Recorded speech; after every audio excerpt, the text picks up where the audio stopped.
Welcome in to the MJ38 show, episode number 15. In this thing. That's we a lot. Keep it going. That's a good amount. 2 weeks worth and a day. 15's a bunch. That's That's a bundle. baker's dozen, and then a couple extra on the side for the baker's children. For the drive home. The baker's family pack. What's a 15? Carmelo Anthony? Right? Yeah. Recently retired. Carmelo Anthony. I want to say so. Yeah. Right. Definitely in Denver. For the Nuggets? Yeah. Yes. There we go. That was a good one. Off the rip. Got it. Good shit. Let's go, dog. Welcome in, y'all. The welcomes are warm. The welcomes are plenty and the waters are warm. We're coming in with lots of topics. We're coming in with a little bit off the ritual, a little bit of a... It's like a weird transitional day. I'm like coming out of vacation and Matt's going into vacation. And then we have some other stuff we want to talk about too. It's a nice day though. It's a great Sunday. Hopefully your day's going well. Yes. What are you going to say? Just hope you're having a great Sunday. Oh, okay. Beautiful Sunday. Well, whenever you're listening to this. Yeah. Whatever day Hope it you is. had a good Sunday. Yeah, let's go. It's a nice day. I feel like there's a lot of chaos. There's a lot of chaos going on, but we found there's like a nugget of peace right here. The plane is coming down and the plane's taking off, but like neither one of us are in the sky maybe right now. So we're in this weird little like crow's nest of like perspective. Yeah, it's cool. So hopefully your day's going well. Get in there with the dishes. Get in there with the run. Get in there with the workout. Get in there with the drive home. Or drive to work. Let's get through this shit. I have been thinking about you guys more. I guess, when do people digest podcasts the most? I'm in the car, I would assume, right? Yeah, I like it. Me personally, it's when I'm going home and I don't need to be pumped up anymore. Like my brain's like, put on talking. Like I don't want Just music. put on normal conversation. Yeah. I don't want like words that are all dressed up with like, Melody and swag. melody, Like, delivery and cadence and rhythm and shit. I just want regular words, please. yeah. Yeah, so that's me for sure. Understandable. Yeah, what about Yeah, you? I think so. I think listening in the car to and from work sometimes, and then when I do the dishes, for sure. For sure. Nice. It's like let me get lost in this podcast while I Yeah. do these dishes. Like, I put my body on autopilot kind of, and then I just like listen. I'm chilling in the room with Joe Rogan, more or less. That's fun. That's so awesome. Yeah, I would do chill. that at the first job we had, where it was a lot of like basically doing the dishes every day, but with rocks. Washing the rocks. Yeah. And then if you're gonna wash rocks for 3 hours, like you gotta like almost like a long run. You have to take your mind out of your physical action like that. And so that I really got into podcasts during that time. Yeah. I guess I worked too. Whenever we worked at that old job, I would listen to podcasts. I eventually got into Joe Rogan around that time. I never really was into podcasts until what was that, like 2018? Yeah, something like that. I don't think I was either. I wasn't really into them. Yeah, that's Didn't really really the know time. too many. There was like some murder podcasts that were popular, Really? or like not murder podcasts, but podcasts about like murder mysteries True and crime? that kind of stuff. Yeah. Yeah. True crime stuff. I think Serial was a big one. Really? Yeah, I remember listening to that a long time ago. That was a thing. I love we got a real life ad lib for this. It's Serial. dangerous out there, y'all. Some criminal mind shit. I didn't know. So that was your first perception of podcasts, was that it was there were a couple true crime podcasts that were popular, but that's not really our genre of media anyway, so we weren't diving into it. Or it was like, I guess it was. I guess my first conception was it was like an open. It was more show based, show driven. It was more shows. It was audio shows instead of visual shows. Like audio book. And then Joe Rogan's like, oh, this is just like free form discussion with like, or it's like interviews. So it's just like information and content based, and or it's I don't know. It became a lot more. It broadened a lot over time. Yeah. But like You don't at have first to- it was like just episodes of stuff, Dude. true crime stuff or whatever, Or like a or production. books, audiobooks. Yeah. Yeah. Or there's like sound effects and there's like Intros and outros and they're trying to make you maybe Production feel teams. some of that like drama and anxiety at your front Yeah. door, yeah. 100%. Yeah. Whereas, yeah, it's so different now. We can just do this. I feel like people really enjoy this podcast. It's almost like hip hop where it's like really free form by nature.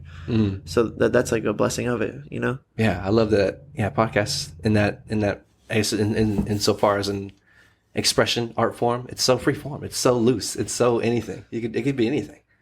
It's so I tight. feel a responsibility to bring you guys good content, though. It's like there's also some podcasts that are just like not interesting, and then That's true. Yeah, you're like, why are you doing that? But then there's other podcasts where you just feel it. You're like, you feel their energy. You feel that that like what they think, maybe not that their opinion is important, but in this moment they represent like something like a thought culture or a thought pattern. You're like, I see where they're coming from. I know people that think like that. I think like that sometimes. And he's representing that argument right now. And it's fun to hear the expression of those arguments and then to watch someone perceive it. Like if you have to hear me say it, then they're going to watch Justin. What does he think? You know what I'm saying? Yeah. Hasn't responded to that. Exactly. Like I think that part of the podcast, when people tap into that thing, I think that's really powerful. Because I think people watch a lot of TV, and TV's great sometimes because you get to see things play out. You're like, oh, I felt like that. Extra dramatized. Yeah, extra dramatized, right? Yeah. Like, those consequences are bad. Yeah. That character's gross. Yeah. And it's cool. I think like podcast is like a different version of that to a degree. Yeah, I love podcasts. Yeah. Me too. I think you enjoy it back in the day. So meta. Helping pass the time washing dishes or washing rocks, whatever you're doing. Yeah. I guess people listen on runs and in the gym. People listen like during workouts and stuff. Not me. I can't do that. I can't do that either. But I have heard about people doing that. Right. Yeah. That's another commonplace. But definitely in the car and washing the dishes, doing some chores. Consume some content. As Justin says, go a little harder. That's the MJ38 spirit. We're right there with you, man. An extra rep, extra good. Yeah. Let's get in there. Something from the weight room I've been thinking about lately is a coach told me early on, and this kind of just is in my school of training of thought, is like you work out, you do your first four sets to get to your last set. Like your failure reps are the most important reps, but you have to like break yourself down all the way to get to that last set. So if you were to cut the last set out, you would miss 80-20 is like the normal split, right?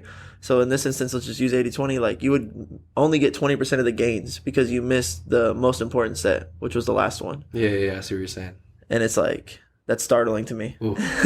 So I always make sure that I hit the last set really hard and then even get some extra reps. And I'm just like, how much of life is like, you got to stay in there for the last set. Like you came. That's where all the benefit is. I think it's like in the sauna a little bit, you know? Oh, it is. Like, you can't just get in the sauna for 2 minutes at a time.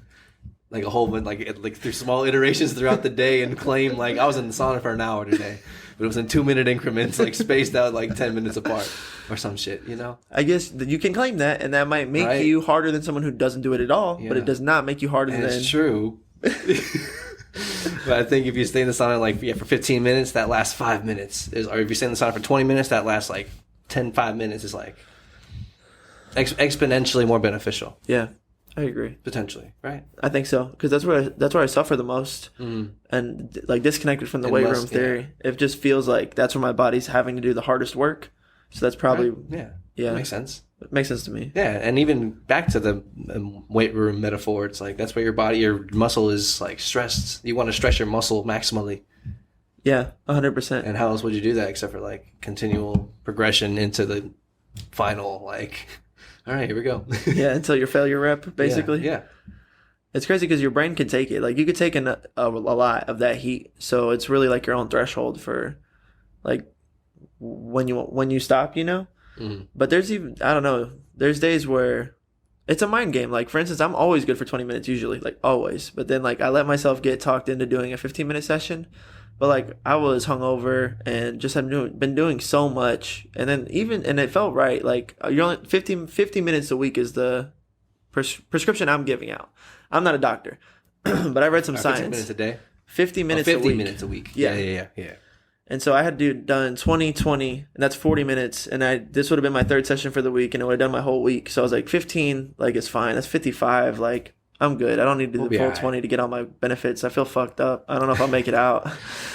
But I think if I let myself get there. Like, if I could have fortified my mind and been like, you're doing 20, pussy? Like, go off, you know?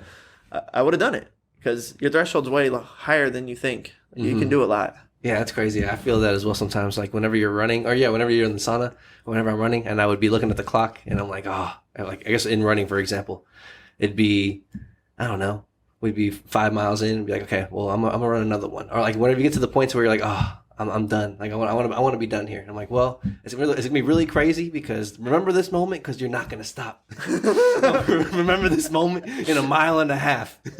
Remember when you wanted to stop? That's what this story has now turned into this.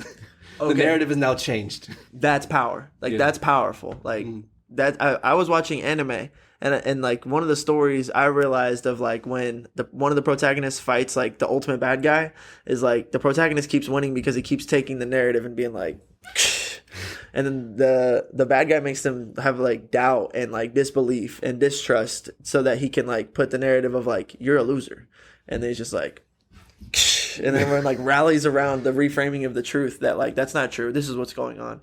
And then I feel That's tight. What show is that? Dota, highly recommend. Okay. Yeah, Dota's like that. I'm talking about the invoker fighting like the demon, and then like that's how they fight more or less, is through like narrative of like Abstract narrative thought. Yeah, and it's like, what the fuck? That's badass, dude. At one point, the demon is like, I can see into every timeline. I can see into all of the multiverse, and I can see every which way that we come to this moment right here. And the invoker's like, in any of the timelines, have you seen what happens next? And then he's like, what happens next is what I imagine to happen next. And what I imagine to happen next, you can't predict, because now we're in my narrative on my timeline, and like this is our universe right now in this moment of now.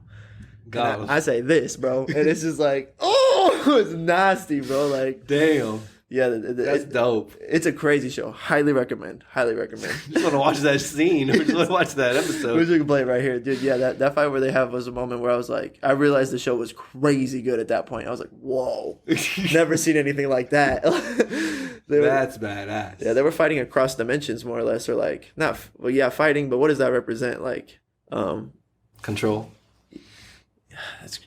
What do you mean?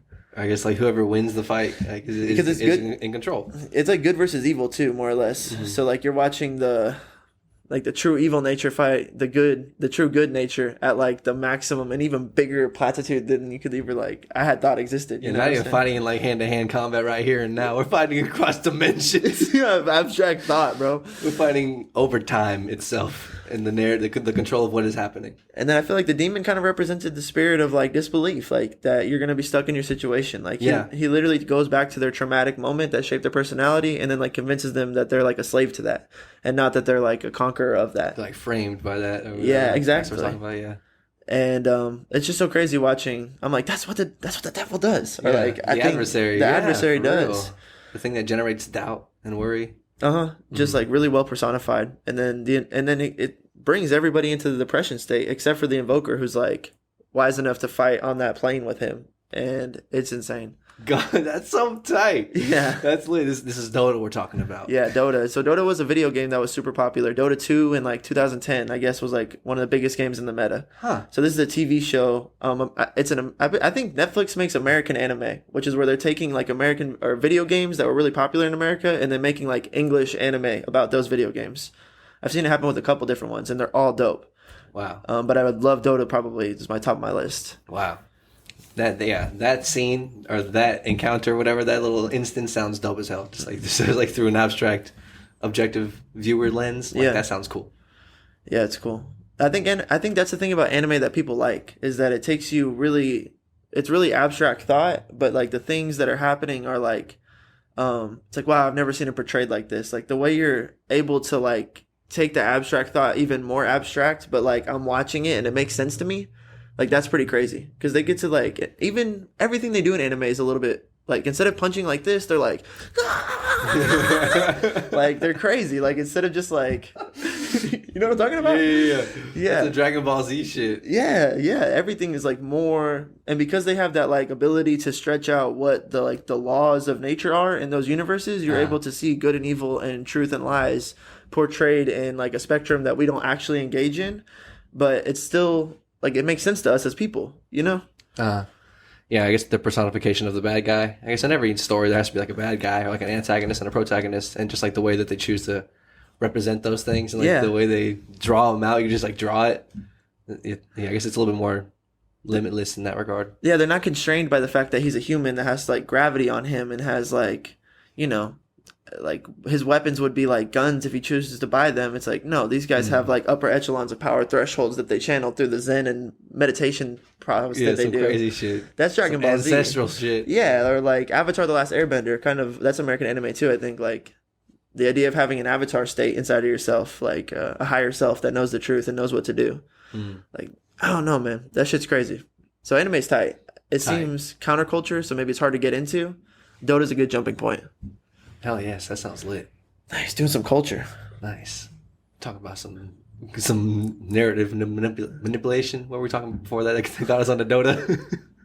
Yeah, putting things on this head, basically. Yeah. Like, I think that's a lot of life. Like, because whenever I'd be running, I would count to the point where I would say like, oh, I'm tired. I definitely want to stop right now. I could probably get off right now. I would like try to justify it, and then I could like choose to accept that, or I can like be like, no, And then once you say no, I'm like, okay, well now the narrative is like, I remember I wanted to quit, but now I'm gonna keep going. Yeah. And whenever I do finish at the end of like what I do want to like intend to go to, or like if I did intend to go to something and then like you want to stop halfway through or listen halfway through or whatever, like you definitely got to finish what you try to set out to do.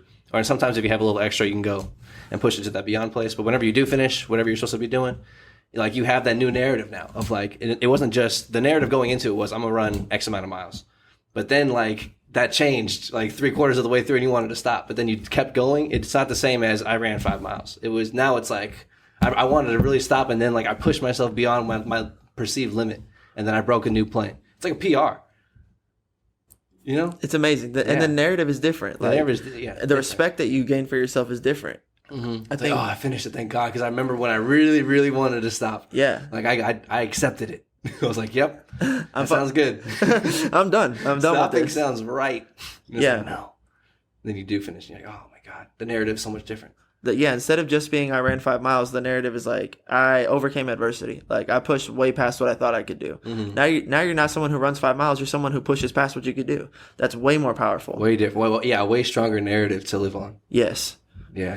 Even if you've done it before, because or you know what I'm saying? Because like some days are not every day's gonna be the same. Not gonna be the same 5 miles every day or the same whatever.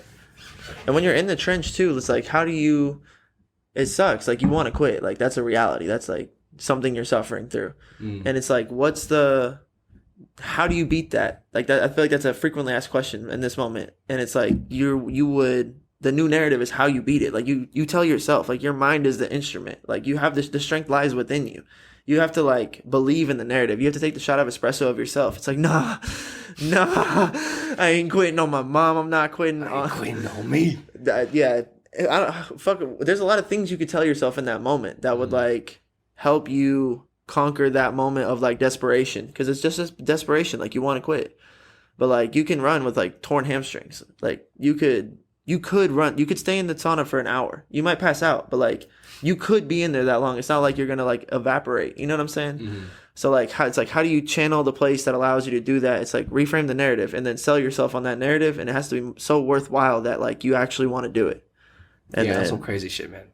Goggins, if y'all still haven't heard of him yet, mentioned him multiple times, but he's definitely showed me that he had like that door you're talking about is like it really exists. Like mothers get superhuman strength to be lifting cars and shit off their infants, just lifting an SUV. Like you're capable of that, and I don't know. I'm not trying to tell people how to live their life or anything like that, but just like when that suck happens, like I like hold the suck. I'm like, I love you, suck. I love you, suck. I am transcending you now. And then like, I don't know, just whatever you put on the line, that's really powerful too. It's like if you put your own self-worth on the line in that moment, like you'll probably do it because you respect yourself deep down, or at least you want to. Yeah. Fun. Yeah. Especially if you claim to be about whatever you're about, then it's like, all right, time to do the thing that you say you're about. I think everyone wants to be about what they say they're about. Yeah. Right. Yeah. That's true. I think that's like a point to the idea of being genuine. I think people want to be genuine. There we go. That's well put. Yeah, right? Yeah, of course. They want to be about what they say they're about. No one like wakes up, I can't wait to be super disingenuous today. Can't wait to be a fake motherfucker. Put on my mask. It's crazy. I don't think a lot of people want to do that. Yeah, maybe not want to. I don't know. Haha. I felt that door as well. I felt that door. I don't know about them. Speaking of which, dude, I'm going to hop into this story real quick before we hop into our vacation stories, because we're going to end it on a high note. But we got some shit for y'all. We got a story. Breaking news. not in like the world. Don't freak out. In our world, breaking news. All right, we're doing this. It was some crazy shit, man. I don't know. Okay, I'm going to preface it by saying Netflix, I'm not sure if it's still out there, but there was I guess it's like a documentary movie out there about this gentleman. I think the title of the documentary was The Tinder Swindler. I'm sure you remember. I'm sure people have heard of it, maybe have seen it themselves. But we were really into Netflix at that point in time when that came out. So like everyone knew about it. it was it was a common watering hole discussion There we go. at the water cooler at work. Tinder swindler. Yeah, it's if you haven't seen it, it's more or less just about a guy who is portraying the persona of a billionaire, successful heir to like a diamond manufacturer, like a jewelry company. He's like portraying to be like their heir and like their son or some sort of family relative, and is using that persona as a billionaire, successful, tied to this family, flying across the world and like tricking these women or tricking these people that he's dating, and they like his like friends or people that he meets along the doing of the thing to support the thing of like the facade that is, I'm a successful billionaire.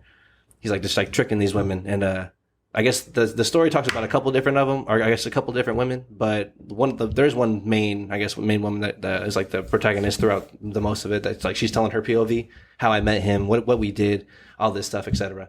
But more or less, yeah, he just like ran this extremely elaborate scam and like was able to like emotionally manipulate this lady to take out a whole bunch of loans and pay him like she took out like over $200,000 worth of loans or some sort of shit like that, some number that is astronomically diabolical. And like gave that to this guy in I guess in lieu of thinking that she was helping him or keeping him safe or whatever. He was like, yeah, emotional manipulation, narrative control out the ass.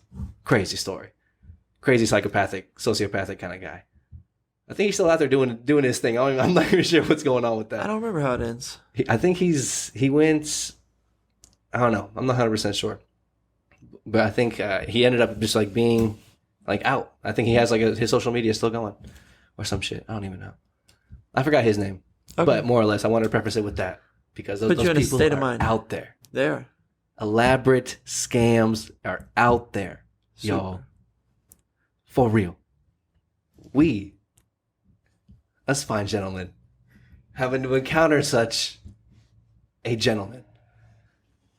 It wasn't even one gentleman. It was like a whole team. It was a whole squad of people looking back on it. Unless we're completely wrong in our assumption of what we're about to tell y'all, but I don't think we're just gonna give y'all a recollection of the facts. I can't say one way or another whether or not he's legitimate. Maybe whenever we meet Big Sean, or whenever we meet the executives of Warner or whoever, Birdman, or whoever he's Pitbull, whoever he's got these pictures with, we'll be able to verify. But don't believe everything y'all see out online. Start with that. Tinder swindler. People manipulate the narrative. We ran into such a gentleman, such a couple gentlemen and lady, I guess. You got to think about there's people out there that figured out that people want something they don't have, and then they can sell you on getting the thing that you don't have. Yes. If you just be in their pocket. Give them money, and they will give you the thing that you want. Yep. And when you get to a point in life where that's all you want. Everything's good, but you just want one thing. If you get that, everything will change.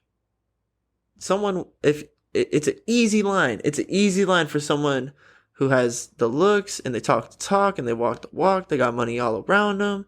It's everything you portrayed it and framed it to be in your mind. It's easy to give that person, especially if they come in and claim to be that thing and start talking there's a way to do it. There's a way to do it. Mm-hmm. They get in there and they start wedging into your mind the belief system and the support of the fact that they could do that thing for you and that you should give them clout and respect, and they could easily open those doors for you. Like it's nothing to them. And you should be very still and passive while they be who they are, which may be annoying as fuck. I'm sure you know people like that, where you kind of have to sit there and just be like, okay, just trying to get this deal done. Just trying to get what I want out of this equation. I'm just going to let him be however gross it has to be so that I can get what I want and I can get out. But like these people are like you said, like calculated. Fucked up. Super fucked up. Yes. Super calculated and fucked up. Okay, so that was a lot of preface. Yep. We're just gonna dive into the story. So I have the MJ38 Justin Instagram. And we also had a Instagram, the We Are MJ38, like the MJ38 quote unquote, like official music Instagram. I think that was like the first one we ever made. I think I made that one before I even made mine, because I think people asked us like whenever we first started doing stuff in San Antonio, they're like, do y'all have an Instagram? We're like, no, no, None of that. We're just out here following God or following this thing that told me to go get a haircut one time. Yeah, we're trying to. I read Kevin Hart's book. Shout out, Kevin Hart is a really great book if you're just getting into performing or you want to be a performer. It was like perform, just get on open mic. So we were just like, Get out there. I read this book and I'm here now. Yep. that was me. So we performing and stuff, and they're like, oh, you should make an Instagram. Of course, make an Instagram. So I have my personal Instagram, and then also we have the MJ38 Instagram. So I was just going through whatever, living life, and then I checked on the MJ38 Instagram, had a message on there, checked it out from some guy named Robert Vega. Y'all could look all this shit up. Check him out, y'all. If y'all don't find out about this shit, we're about to find the doc. We're living in the documentary. We are living in the documentary. We're going to blow this shit out the fucking water. This is going to be in the documentary. This is it right here. Damn, we're meta as fuck. Shout out documentary self. Keep going. You made it. You made it, bitch. But you ain't made it yet. I love you. Job's not finished. Job's not finished. Keep love going. Work harder. But I get this message from Robert Vega on the MJ38 Instagram, and it just says more or less a question of, hey, man, what are y'all trying to do in music? Or like, are you trying to tour? Are you trying to get a deal? Or, I don't know, something like that. What is it that you want? Mm-hmm. More or less. And I was like, why should I respond to this? I don't know. Why did I respond to that? Because it was framed differently than most of the way I think that, like... I respond to a couple, I guess. Yeah. I guess because some people have turned out to be like, oh man, yeah, I'll promote your song, or like, do you need like artwork for something, or like, you know, like some sort of exchange. But like, nah, he was like, wait, what? I don't know. Either way, I responded though, with like, oh yeah, I guess like, a deal, if the right deal with the right numbers and the right splits, and I guess yeah, tour. Of course, like, obviously trying to tour. We're trying to gain like grassroots day one fans, you know, and touring is definitely going to help that, get our name and face out there. But whatever I said to him, some sort of yes, like, yeah, I would like to do those things. And then he's like, okay, a couple of days go by, and then responds of, okay, well, yeah, you should check out, or you should message this guy. He's works with my dad. He has connections within the music industry and stuff. Tell him that I sent you, or tell him Joey Vega's son, Robert, sent you. I guess that was Robert Vega. So I guess, tell him I sent you. And let me know how it goes. These people are on blast right now. On 10. Okay. I was like, okay, whatever. Go check out this guy's Instagram. The guy's Instagram he sends me to. Sean Dillard. ShonDillard. ShonDillard. However you want to pronounce that. Sean Dillard.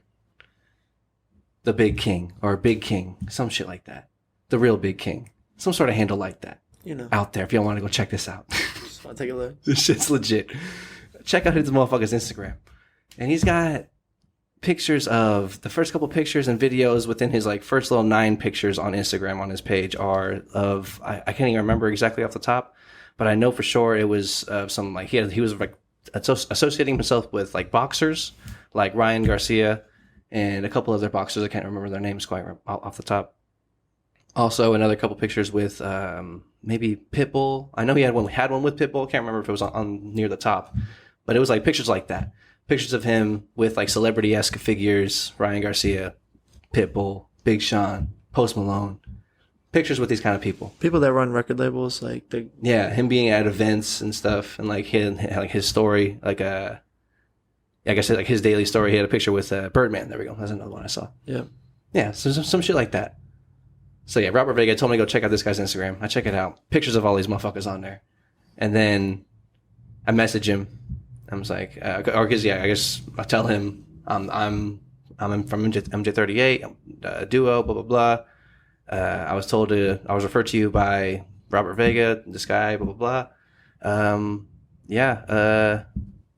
even remember what I said after that.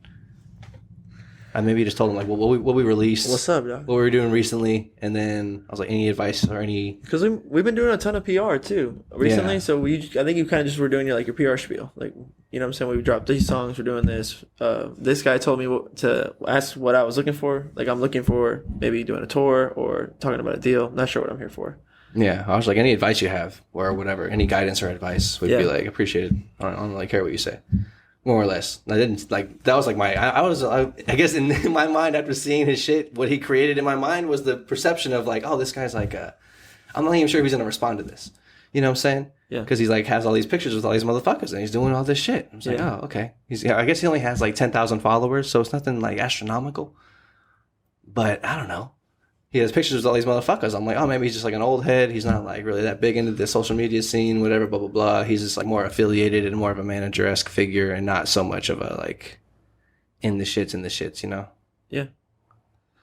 But either way, see how this shit. So then I message him back. Yeah, we're trying to do all these things. Any advice would be appreciated. And then he responds a couple days later. Something about,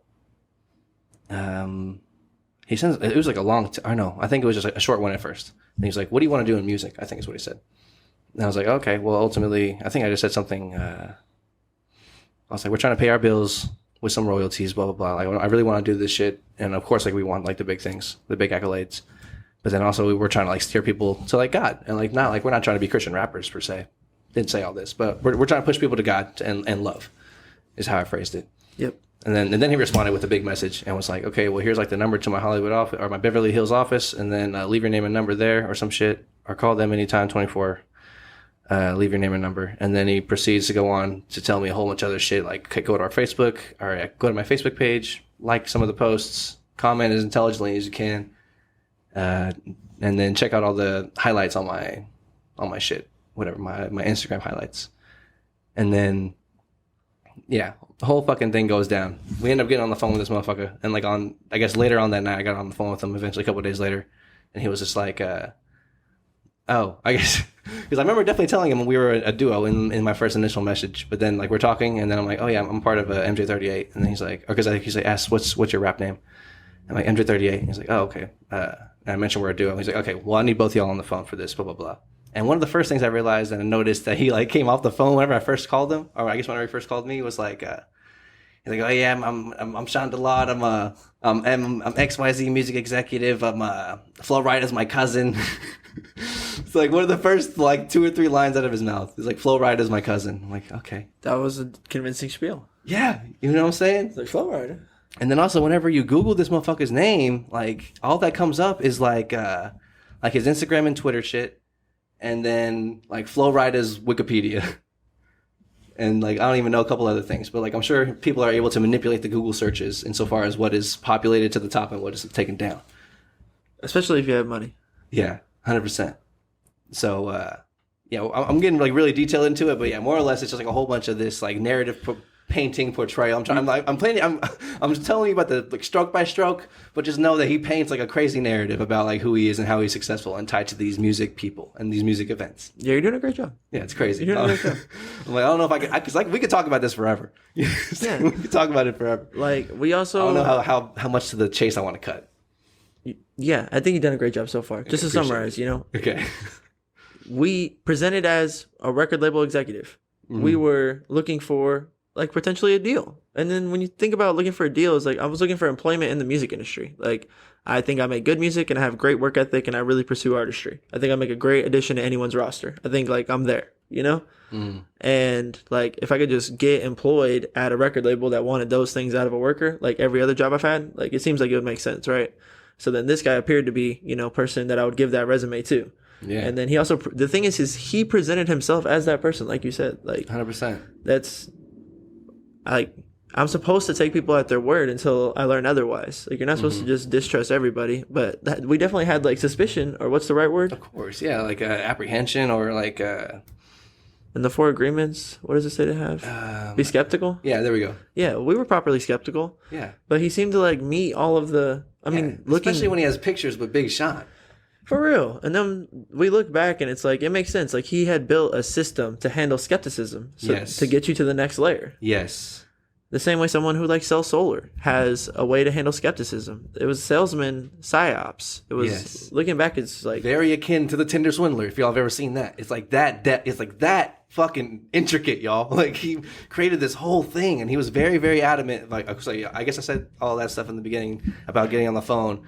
Flo Rida's my cousin. First couple lines in, that was important to him to establish real quick, and then also it was important whenever he sent me that long message to establish. Hey, go like and comment on these things, help perpetuate my social prowess. And then also, like, it helps validate, it helps you believe it And then also you typing on it helps validate it to help other people believe it too. Yep. You know what I'm saying? So we're like, help perpetuating this fucking bullshit machine. Yeah. He was trying to get us to do. Also, psychologically, you only comment on your friend shit. So if I'm commenting on his shit, I'm giving him friendship neurons. Yeah, already access into like my deep like social networks. Seriously, bro. Fucking snizzy, dude. He's a fucking psyops, bro. He was in there, bro. Like cold calculated. Cold and calculated. So it was very important for him to get us to do that. And then it was important for us to go through his Instagram highlights and all that shit. Like in Instagram, you have all the highlights and all the bubbles above your square posts, and like all those circles. They dated back to 2018. So God knows for how long he's been doing this. But like these are some old stories. Well, old highlights. I realized it was built into the system. Like his business is getting someone to take a bunch of photos and videos of everywhere he's at to validate his system. So when he goes to those events, he can almost like write that off as like a tax deduction, because all the money and everything he spends to go to those events, the pictures and the videos revalidate his scam. Yeah. Or whatever you want to call it. That might be hearsay in a court of law, but his business, I guess you could call it that. Okay. His operations. There you go. There's a better word. I realized that it was like a self-funneling thing. Like I realized I saw his machine while I was watching the highlights. The other thing that I saw looking back is I didn't recognize this until afterwards looking back at the film, but the psyops of seeing somebody around so much money, seeing someone dressed in designer, seeing someone getting on and off jets with celebrities, it does something to your brain to like, I think we give too much power to fame. We give so much power to fame that someone who can play fame and bring it back here in a way that we can't discern as not that, he gets that power that we give to fame. Yeah, and we gave it to him a little bit. Like, it made sense. Of course. Of course. It's like, he's there. Like, there's the footage. It's right in front of me. That's the Tinder Swindler part. It's the psyops. Yes. So, like, it's like believable. It's like a really good illusion. Yeah. Very, very good illusion. That's all it is. And it's like, it's so good that even we're lions. Like, we're fucking lions, bro. But we're pretty sharp. Very sharp people is what I'm trying to say. Consider myself to be pretty sharp. The problem is there was so much smoke in the room that as sharp as I am, it just took time to cut through all the smoke in a place that kept telling me to put my knife away. Mm-hmm. So that it's like the system was built to like put away my voice that would like clear some of the smoke out and let me see all the mirrors. Yeah. 100%. As you continue to tell the story, I'm sure we'll get there. Yeah, man, it's fucking wild. So yeah, that second message was, here's the Beverly Hills office number. Go to the Facebook and the Instagram, do all this shit, check out all this shit, and I guess let me know when you've done that, and I guess we'll be in touch. And then did all that shit more or less, and then we got in touch. And then that phone call when he told me, Flo Rida's cousin. I need both y'all on the phone because we're a duo. He's like, you should have told me that off the jump. I was like, okay, yes sir, my bad, blah blah blah. You know what I'm saying? But then he like goes on to, I guess, end the phone call by just being like, hey, ask me about some questions. Ask me anything, more or less. And I'm like, okay, what are you looking for insofar as like what would validate your decision to invest time and money into an artist or like into a song, or what is the thing that you use to justify the purchase, more or less, the investment of your time and money and resource? And he was like, oh yeah, some bullshit, like there's some bullshit. I think the thing that I'm trying to get at here is like he always wanted to be in the driver's seat of like, ask me questions and like let me just bullshit spiel to you. And like, I don't know, it was so strange. So that was like a very common thing he did with us. Like he did it to me by myself whenever we were on the phone, and then whenever we were on the phone together, he did that a lot as well. Yes. Part of it is like a car salesman tactic. I felt him be a car salesman in that moment because he's like, ask me the good, the bad, and the ugly. Ask me all your questions. What he's saying is like, whatever doubt you have, whatever thought that you're holding on to that's letting you hold out, give it to me. Exactly. Let me play with the thought that's holding you out so I can create the smoke and mirrors that you'll accept. So that it's like a way to get someone to buy your car. It's like, come on, what's the issue? Is it the money? Is it the tires? What's holding you out? And then that person's going to manipulate the one thing so they can get the sale. Son of a bitch. He's a son of a... It's fucking cracked behavior, bro. This is crazy shit, y'all. For real. Tinder swindler type shit, y'all.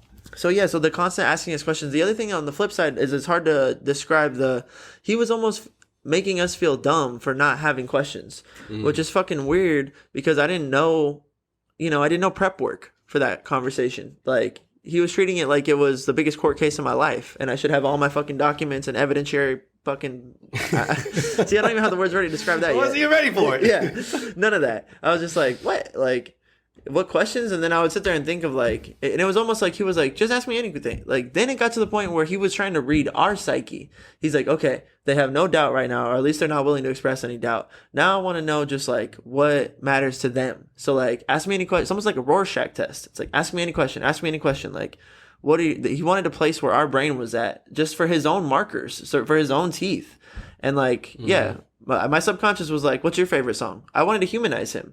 Yeah. And then it was like, in that moment, he was like, don't humanize me. I have no favorite songs. The one that makes me the most money. And then like, yeah, like Quote. That's not a joke. Quote, Your Honor. Yeah. And I was like, in my mind, in the tango that we were doing, I was like, you're a human, right? He's like, I'm not a human. And I was like, okay, well, you're a snake. Obviously, you should be a human right now. Like, yeah, what the fuck, dog? Yeah, if this were a normal engagement, you should be able to tell me what your favorite song is. Like, it shouldn't be a difficult thing. Like, it's art. And that's funny because I know art well enough. Like, I had a good enough relationship with art to know that, like, anybody should be able to talk about their favorite song, you know? Mm-hmm. Well, at least bring up the conversation. Start that conversation. You've got something. And then he was like, "Nah." I was like, "Come on, there's a song out there that you love a little more than There's at least like a top 3 that you got. yeah, there's, You know there's something that stood out to you. Come on. You could take that train anywhere. You could pick any of your 10 favorite songs and go down any of the roads why they're good. You know? Uh-huh. But no, that's not what he was doing. He was dehumanizing him. Not a lot. The fact that he wouldn't allow himself to humanize with me kind of was like a red flag. Yeah. Yeah. Fucking wildin', dog. Cracked shit. So yeah, that was so we had the conversation. He's like, okay, y'all are a duo. I need both of y'all. Get on the phone tomorrow. Blah blah blah. Okay, bet. Then me and Matt talked to this motherfucker. I can't even remember if it was the next day or the day after that, or what the sequence of days was. But either way, we ended up getting on the phone with this motherfucker. And like, cause yeah, he made Matt do the whole song and dance too. At that point, I had gone through all his fucking bubbles, man, and like all of his highlights. And there was like some recent highlights from 2023, 2022, and he had like a video with Ryan Garcia, like before he went on that big fight. Yep. And he's like, a video with Ryan Garcia, and he's like, My Ryan, dog. tell the people something inspiring, man, or some shit like that. Yeah. You know, and Ryan's like, whatever you believe to be true, like it's gonna be true. So like, if you believe you can't do it, you're not gonna be able to do it. So you have to believe that you can do it. Like that's not, you have to have that belief. Blah blah blah.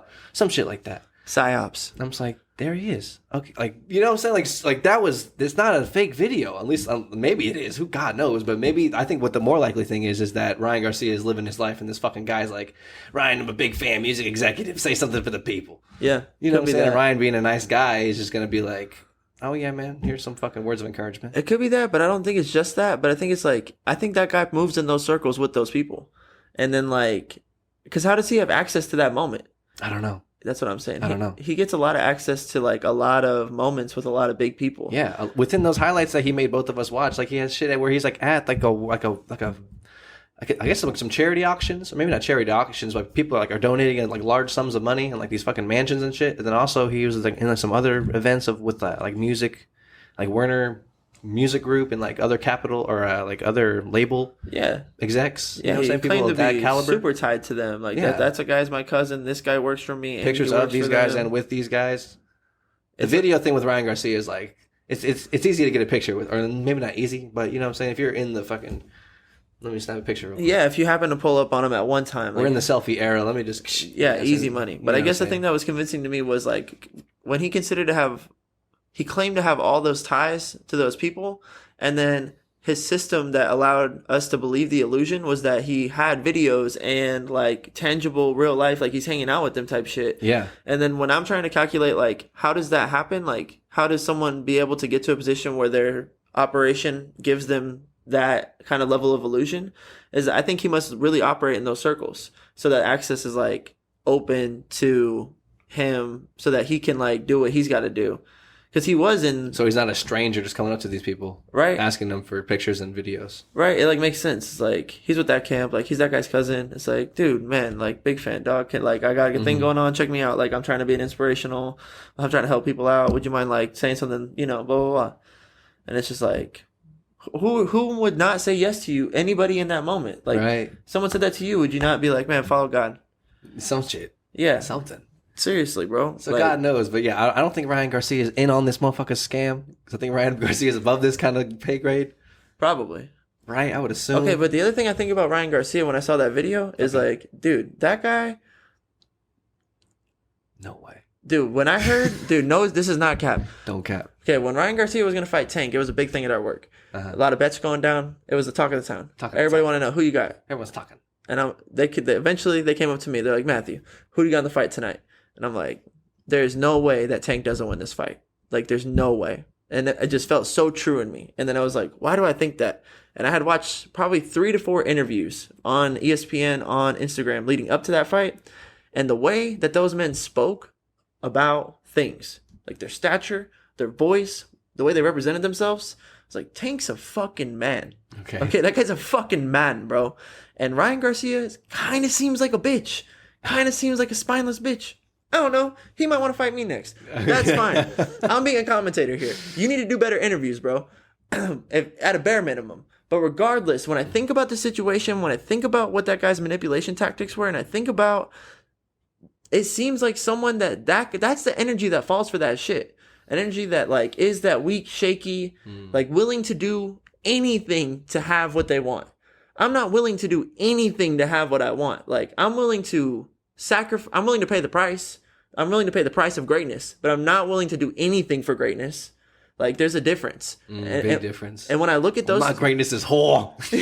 I'm not. I'm going to hold myself out for greatness. Fuck no, dude. Like, God is shaping me. That's the thing that no one can calculate for. You can't count for it, baby. You can't. You could say, oh, he'll never be ready for that position. Like, he'll never actually be well-groomed enough to be on the radio. Like, how could he be? No one's teaching him. God's teaching me. Like, I don't need someone, dog. Like, I pay the price of greatness every day, and God works on me every day. Like, but I think it's a convincing argument if you don't have a spine. When someone says to you, hey, if no one teaches you how to be in the studio, how are you going to ever know how to be in the studio? If you don't have someone telling you what to say and what not to, look at how many mistakes you've made in the last 5 minutes alone, and you don't have anybody teaching you and you have no success. How do you think you, out of the other million people, are going to get to be the one guy who fights Tank? It's a convincing argument if you don't have a spine, if you're willing to fold on yourself. And I think when I hear Ryan Garcia talk, he sounds like the kind of guy that would fall for that kind of shit. And I might be wrong, but that's when I think about him, that's what I think about. And then I see him in a picture with that guy, and it made me sick. I was like, I don't want to be like that. I don't want to be like that, bro. And like, Ryan Garcia's people are suing his own management company, and then they're suing the people for the fight. And they're basically just trying to like financially manipulate the situation, saying that they breached his contract, and it's all a bunch of litigation bullshit. They're in the snake's den, just playing with the money that who's supposed to get for what. Like, they didn't even just clear the check for the fight. Like, he's still in lawsuits for that money. What the fuck? It's crazy, bro. Is this his own team? Yeah, I think at first I might have the story wrong, but you can look it up regardless. But I'm pretty sure he wanted to sue his own team for there was a part of the contract that they didn't uphold. And he was due to make more money if he like disconnected from his team and had more agency to not have to do the stipulations of that contract. He wanted to be out of the organization more or less. And then from that point, the organization wanted to blame the league, like the UFC or whoever hosted that fight, the boxing fight, for like the breach of the contract. And now they're in like cross litigations trying to figure out if there was even any misconduct in the original thing that gave Ryan Garcia the ability to break apart and sue, because you can't just like void a contract of employment. Yeah. But he went about it saying they broke their contract, so I'm out of my contract and we'll sue them about it. Spineless shit going on over there, bro, is what I'm trying to say. It's not just straightforward business, bro. Yeah. It all makes me sick, bro. It's all this smoke and mirrors. Trying to manipulate, trying to weasel out. Yes, bro. Some weaselly, slimy shit. It makes me sick. It'll make me sick, dude. I'm disgusted by it. Oh, my gosh. Well, okay. And Ryan Garcia might be a good dude. Speculation. But he's definitely in a picture with this motherfucker who's not a good dude. So what company are you keeping? Facts, bro. Facts, maybe Ryan Garcia might want to sue this motherfucker. Facts. Maybe he doesn't even know. He's using your likeness, bro. Yeah, maybe. There you go, at least. Look what he made me think about you. Yeah, for real. Yeah, look at that. Look what he did to you. For real. Also work on your interviews at a bare minimum. Yes, please. But, so this motherfucker has all this shit, and he was very important for him to mention, I'm Flo Rida's cousin. Make sure to go through all the highlights. So we build this perception and we build this narrative up of him, of being this person who has access to these doors, who has these relationships and these connections and this network. And like, that's another thing that he preaches on his Facebook page is your network is your net worth, blah, blah, blah, blah, blah, kind of shit. And then on his like pictures or on his highlights, I see the Robert Vega guy. I see the Robert Vega guy who sent me the original message. So I don't know. I guess in that it helped maybe increase validation of like, okay, maybe it's not just like all the same guy, I guess. And on the Robert Vega page, he also has pictures with like maybe one with Ryan Garcia and some other similar type of pictures, trying to portray a successful, wealthy image. But I saw the Robert Vega character in the Big King highlights that we had to fucking go through, and I'm like, oh shit! So there is like multiple people within this thing. So if it is a scam, it's multiple people deep and pretty elaborate. And then we had that fucking. Then I guess Then he also tells us to call. I called, and you ended up calling his fucking that Beverly Hills That's office. What I was gonna say, yeah. Even more whip. That Beverly Hills office he made us call, gave us the number too. He's like, "Did you leave your number with them? Yeah, leave your number with them." Blah blah blah. Call the number. And it's like Gold Street Entertainment, Beverly Hills. I was like, "Oh yeah, I was told by Mr. King to leave my name and number here." Blah blah blah. She's like, "Okay." In regards to what? I was like, blah blah blah. I was like, "Okay." What state are you calling from? Yeah, some shit like that. Yeah. Yeah. I don't know why they asked that. I've been thinking about that. It's a weird question to ask. Why do they want that? I don't know. To map out their fucking, like, map out the area codes. Put a red thumbtack in Texas. For real, bro. But yeah, so there was, like, the Robert Vega character, the Sean Dillard character, who's doing the bulk majority of the fucking shishis, and then the lady who we talked to at the fucking Beverly Hills office. And I called the Beverly Hills office twice. The first time I called and hung up, and the second time I called back and like waited, and then it was two different people answered the phone. It was a lady the first time, and then it was a guy the second time. And they put me on hold the second time. It was sad, bro. Crazy shit, we went y'all. 10 rounds. Crazy shit, y'all. Crazy shit, yo. This took this happened over the course of like 3 days. For real. Some shit. And or I guess like the conversations with the main Big King guy took a course over like 3 days, but I guess the talking to the Robert Vega, the reference character, we talked to him over the course of like a week or two, just like kind of a message every here and there. But yeah, it took so like a week or two into like just those 3 days of I talked to him that one night. No, come back with your partner, watch all the highlights. Watch all the highlights, came back with you. We talked to this motherfucker for an hour and a half on a fucking Wednesday or some shit. It's Thursday. I don't even know. It felt so much longer than that. I felt like 3 or 4 hours. You definitely talked, because you kept going. Yeah. We talked for an hour and a half, and then I had to go back to work because I was at work talking to this motherfucker. And because I thought, this guy's worth M's. He's got some money. He knows he's connected. He literally was like, I'll introduce you to Big Sean. Yes. But before I call tomorrow, I really need you to understand that, like, the caliber of who you're talking to. Yeah. Like, wake up as if Drake were calling you tomorrow. Like, just get up as early as you can and kind of, like, wait by the phone, bro. And what are you supposed to say in that moment? You know what I'm saying? Like, especially with this illusion that even to, like, a trained eye, you can't... There's something about the human psyche that's just, like, who could say no to exactly what you want if it was dressed up like what you wanted? That's dangerous, dog. That you gotta be careful, dog. Yes, bro.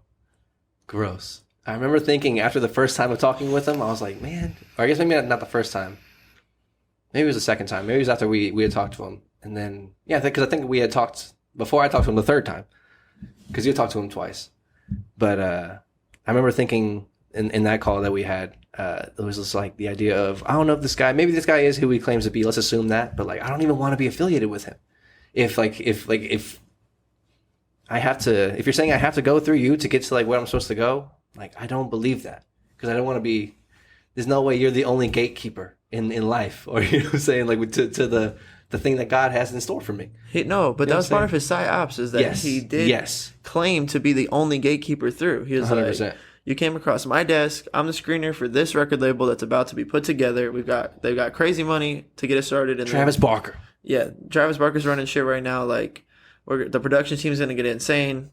You could be one of the slots. They already lost one slot, so they're kind of desperate. Like, yeah, Joey Vega was a driver for Sean Combs, and when he retired, Sean Combs gave him $2.5 million for 20 years of service. I remember some shit like that. And now Robert is Joey's son. He has some M's now. He's starting a record label. He needs some motherfuckers, more or less. I'm paraphrasing. Yeah, this is... that was a narrative that was presented to us. All that to say, he was like, you came across my desk for this big thing right here. I'm screening y'all. If you don't work with me, then I'll just blacklist y'all. So, like, it's this or nothing. Like, he's like, do you know what blacklisting is? I was like, I mean, I watched terrible. I watched Burn Notice. Isn't that a show? Yeah. Like, I know what it's like to get burned or blacklisted. Yeah. Right? Yeah. The blacklist. I've seen it portrayed. He's like, you know about Iggy Azalea? Yeah, I remember that story. He's like, we will Iggy Azalea your ass.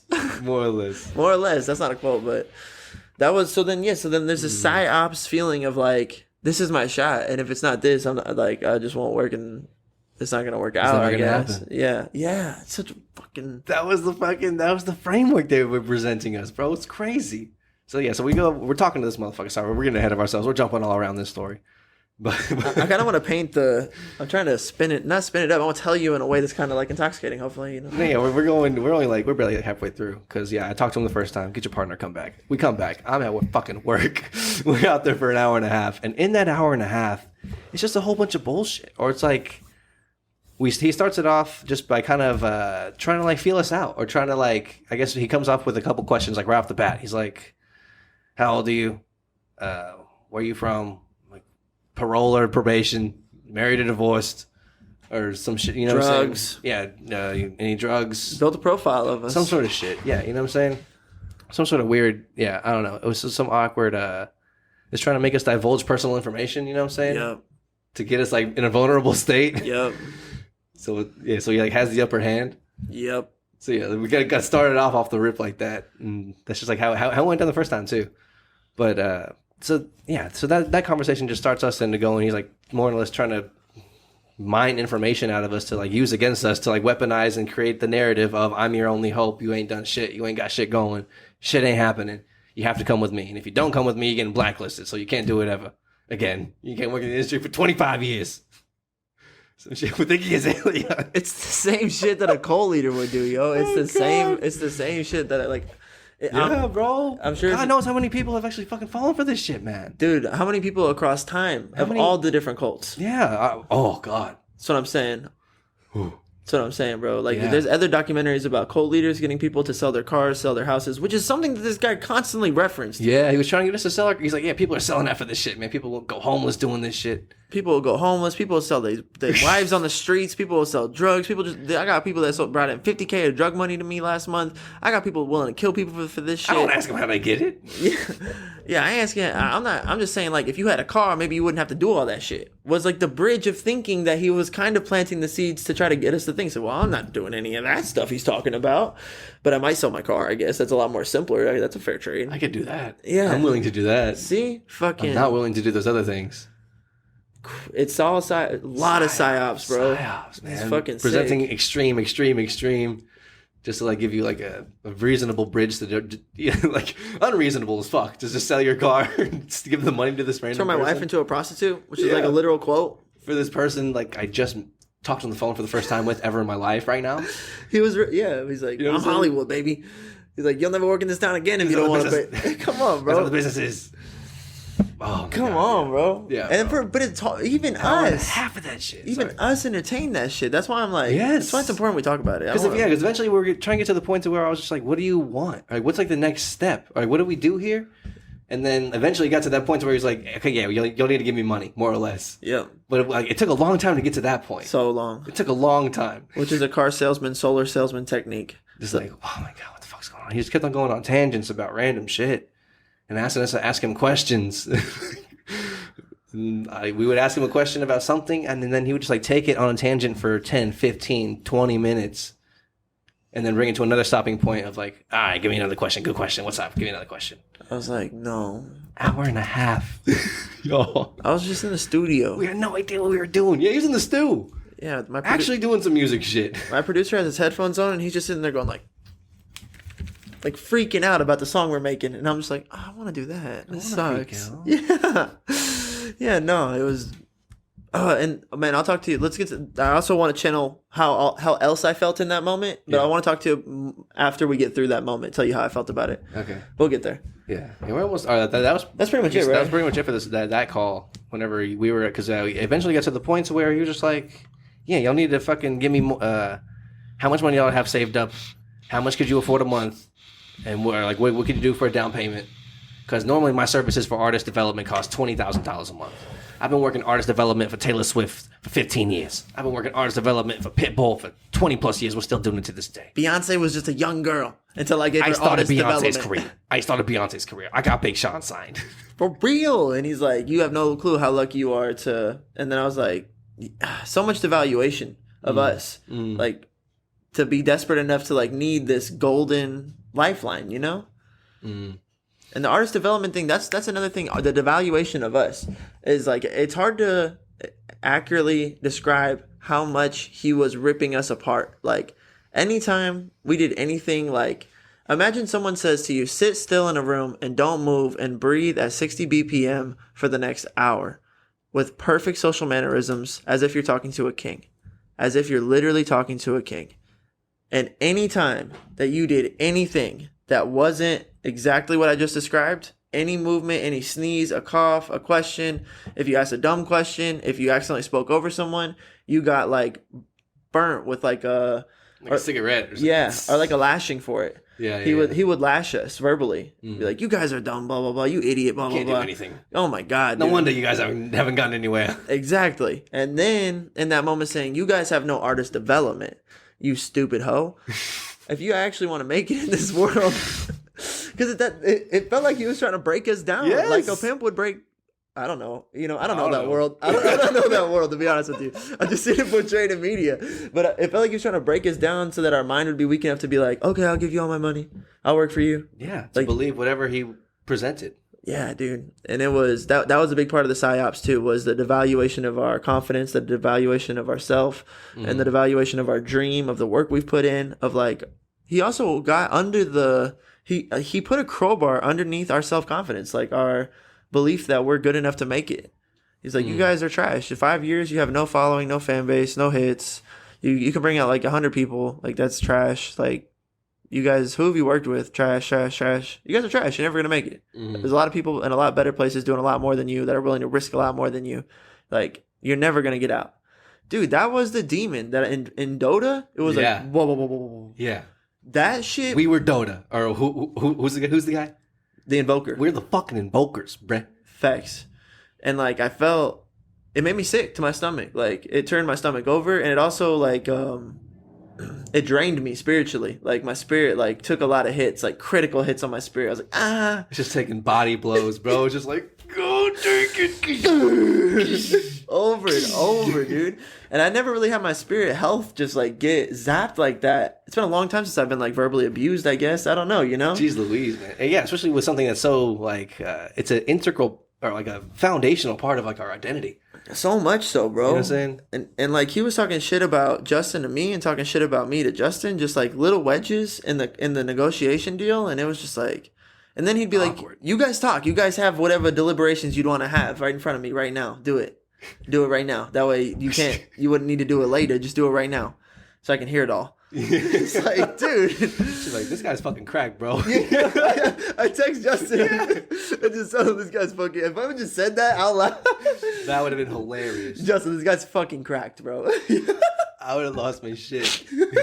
The problem is that there was a lot of pressure in that moment. Justin didn't know how much I wanted to get the deal done, and I didn't know how much Justin wanted to get the deal done. And neither of us knew how much this guy was real or fake. Yeah, how much we should want to get the deal done in that moment. Yeah, are we both stupid? Like, Yeah. Is this a crazy opportunity? Are we getting blessed right now, or are we dumb? Yeah, this guy's launched Beyonce's career? Yeah. It's insane. It's insane. It was, but dude, it made me sick. I was sick for the next couple of days, spiritually sick. Like, I needed, I just hurt really bad on the inside. And I had to reestablish my belief in myself. Not like it had gone away fully. Yeah. But just imagine 100%. like you have the stove on and then the fire goes out, but the gas is still going, and you need to like and get it back on. Like that. I needed to do that. The dish got cold for a little bit. Dude, it hurt.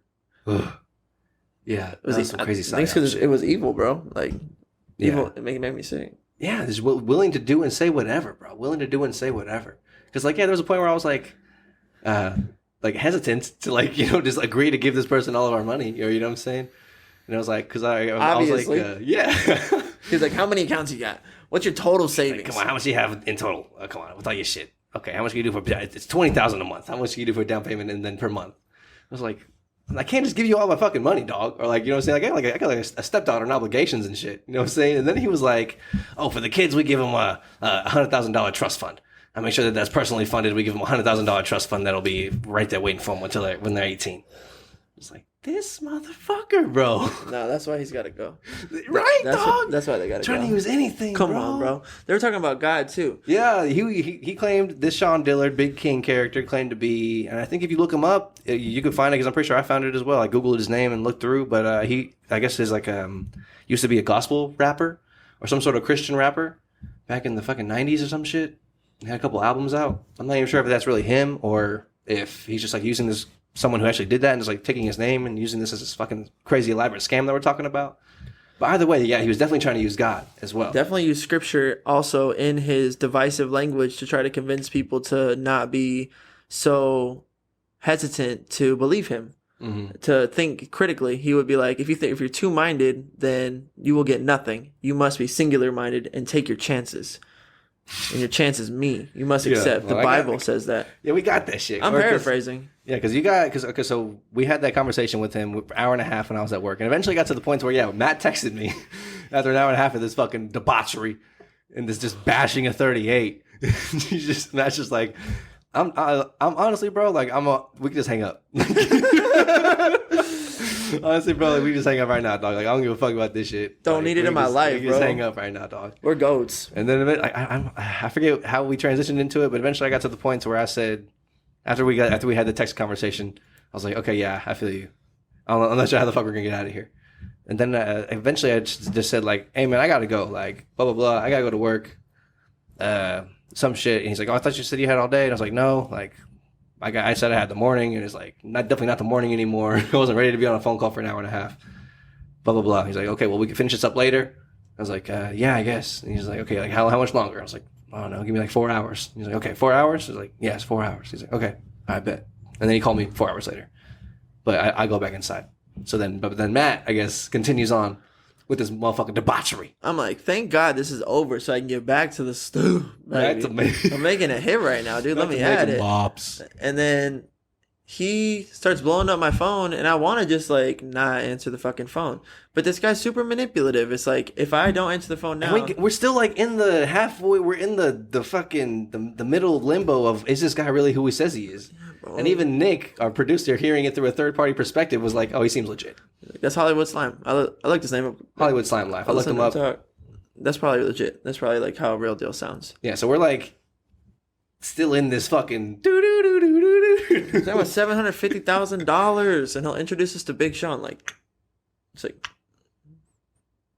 you can't, yeah. So he's blowing up my phone. It's like, and then I know if I don't answer, he's gonna be like, well, you fucking just don't answer the phone. I thought you said you were available. Like, what are you doing? Or like, there was gonna be a heavy lashing later, which is part of the psyops. That's manipulation and control. And so I answer the phone in the middle of the session. Wants to keep us on eggshells. For real, bro. Evil, bro. And then he gets me to leave the room with Nick. He's like, bro, why are you talking in the room with other people in the room? This and that. That's like not how you do business. You're going to have Jay-Z on a call. You're not going to have a motherfucker in the corner over there, huh? Yeah, right. So then I go back out to my car, and I'm talking to this fucking guy. And he's talking shit about, yo, I've not come through this thought. I feel like I buried this because it's so annoying. But he's just talking about how, he's like, you don't know how to handle your personal stuff, but you know how to handle your business. And Justin doesn't know how to handle his business, but he knows how to handle his personal stuff. And between that, it's like, man, you guys just need the development. But like that, the money that you talked about that you could pay a month, like I'm very interested in making sure that you follow through with that, more or less. And I'm just like, yeah, man, like Justin is right too. Justin's not bad about his business. Justin's just like properly precautious. And I'm not saying I want to give you that money per se. I'm just like, you asked me what I could do, and then my brain like knows my budget or like knows what I can make work, you know? And then like I also know like it's a figure. I gave you a figure, bro. Like Justin gave you an idea. I gave you a figure. That was the difference. And then he was like, oh, well, first of all, you need to learn how to talk to somebody. I don't know why you're getting like, oh, your mouth is going to get you to lose more deals than you'll ever make with with your attitude and this and that. And then he's like, Justin's not being properly precautious. I think somewhere along the line I bring up like, what do you think? You're a Christian, right? Like, do you think Justin being properly precautious like that reminds me of like his Christianity in him? Like, I'm sure in the Bible, like it's like something in there about it's the right thing to do would be to like move slowly and not like be quick to action and like do something wrong. And then he's like, brings out Bible verses and starts like critiquing me heavily on like the Bible and telling me I don't know the Bible and I don't know my faith and starts trying to break down that stuff too. And I'm just like, yo, this guy's cracked. But it's cool because like maybe I don't know the Bible like line for line, but like I know God. And so I'm going to drag him out into these deep waters of his faith because apparently he's highly touted. Apparently he knows more than me about God in this moment. He's a Christian rapper, apparently, some shit. Allegedly, bro. Some sort of ties like that. And he's talking to me about all this stuff he does. And he's like, I feed the homeless, blah, blah, blah. And I stop him there and I'm like, man, like you really get out there and you like feed the homeless. That's tight. Because I even know that that's a stretch. For a Christian to literally, like, I give money to, and I pray for as many people as I can, but like, and that's a lot. Like, that's kind of like a step out of the, people are like, wow, you're crazy. And then like, to literally be feeding homeless, you'd have to be like, literally a philanthropic motherfucker. And I'm like, I want to be like, at what basis? Where do you get the food and where do you take it? Like, is it a routine you do? I'm about to figure out like, what are you about, dog? And he's like, yeah, I get out there and I tell him this and I talk to him and I tell him blah, blah, blah. And I'm like, do you tell the bums that they're like bums? Because like he'd been calling me a clown for a while at this point. And I was just like, well, if you call me a clown to my face, do you call the bum a bum to his face? And he's like, yeah, I tell him you're a bum. I make him say it. I make him say I'm worthless. And I make him say I'm an addict. I make him say I'm a bum before I give him any food. Ha! And at that point, I just lose it. I'm like, like he makes me laugh. He makes me full pop. And he's like, why are you laughing? Why are you laughing? That's what a comic would say. Right? And then I'm literally like, it was your delivery, bro. Like, it was like you were telling a joke. Like, I don't even know. At that point, like, I had broken through. I was like, that's not a Christian man. No. Not a Christian man. Yes, I know. Sir. Like, your facade is, I've officially cracked the facade of you being, like, who you claim to be. And he felt that crack, and it made him go aggressive. And then once he went aggressive with me, I just stood my ground. And then he was like, all right, that's it. You're blacklisted. You're done. You'll never work in this town again, kid. Like, you're a clown. I guess the ultimate delivery was like, he goes, you're a clown, bro. You're not even selling yourself to me on this phone. You've been sitting there. You haven't asked hardly any questions. You don't know anything. You have no artist development. You're a clown. And I was like, I'm not selling myself to you because I don't think you need me. You're selling yourself to me right now. This conversation has been you selling yourself to me. And I feel like that was the invoker being like, oh, got him, dog. And that's when he was like, you're blacklisted, kid. You're done. I won't fight that fight. Yeah. I'm out of there. Can't fight that fight. No. And I feel like, yeah, at that point, he knew there wasn't an avenue for him to get in there. And so he cut out. Fucking put you on the blacklist. The blacklist, my dog. And I'm sure that's even more. We blocked him out at that point. Like, I'm sure he comes back to you at some point and says, I'll take you off the blacklist, kid. You've had some time to think about it. Some time being unsuccessful and lonely. I'm sure maybe now you're more vulnerable and ready to be locked into what the fuck he's doing, his operation, bro. Yes, bro. So they had that conversation. Matt got blacklisted. I'm at work.